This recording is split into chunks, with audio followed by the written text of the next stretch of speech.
तर रामराम भावनो, आज आपल्याला कांद्याला खत द्यायला जायचंय आणि त्याच्यानंतर गायींचा गोठा मुक्त करायचा आहे आपल्याला.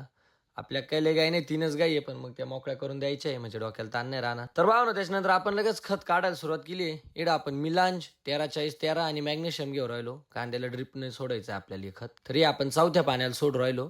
त्याच्यानंतर पाहू ना, आपण आलोय खत घेऊन वावरात. इकडं आपण चार्जिंग पंपानं खत सोडणार आहे, कारण की पिस्टन सोडायचं म्हटलं टाकी आपल्याला 15 मिनिटात संपून जाईल. इकडं आपल्याला नाही काय तर कमीत कमी 45 मिनिटं तरी खत चाललं पाहिजे एकदा चालू केल्यावर. आपण इकडं रात्रीच पाणी लावून दिलं होतं कांद्यावर. बरोबर आपण रात्री 1 वाजता पाणी लावलं होतं, सकाळी 8 वाजता पाणी आपलं देऊन झालं. त्याच्यानंतर आपण आता 1 तास वाढवा देणार पाणी खत द्यायचं असल्यामुळे आपण इकडं 7 वाजता खत चालू करणार आहे, म्हणजे बरोबर कमीत कमी 8 वाजेपर्यंत खत देऊन होईल. त्याच्यानंतर आपण अर्धा तास पाणी देणार आणि पाणी बंद करून टाकणार. तर इकडं आपण चार्जिंग पंपाला एक जुगाड बनवलंय. आपण डायरेक्ट मोटरीपासून नळी जोडली आणि तिलाच फुटबॉल जोडलाय, म्हणजे आपल्याला काही नुसतं पंप भराव नाही लागणार. एकदा नळी फुटबॉलची नळी जर का टाकीत टाकून दिली का विषय संपला, फक्त पंप चालू करून द्यायचा आहे. तर त्याच्यानंतर आपण खत बीत चालू करून दिलं. खताच्या कामावरून आपण घरी आलो. त्याच्यानंतर जेवण बिवण करून आपण लगेच गोठ्याच्या कामाला सुरुवात केली आहे. इथं आपण आधी खांब उभे करून घेतले काढांना. तर आपल्याला इकडं सगळं जुनं मटेरियल आहे, त्याच्यामुळे आपले फिनिशिंग मध्ये आणणं काम आपल्या हातात आहे, काय आणायचं ते. कारण की नवं मटेरियल असलं मग काही विषय नाही राहत, फिनिशिंग येतं काम. पण जुनं मटेरियल म्हटलं होतं तोडून मोडून जोडायचं राहतं. तर इकडं दादाचं चालू होतं रिकामं काम. इथं आपण काढांना एक साईडचं उभं झालंय. इजूभाऊला म्हणलं बिल का चला कापायला पटकन. इजूभाऊ बिलगले होते कापायला.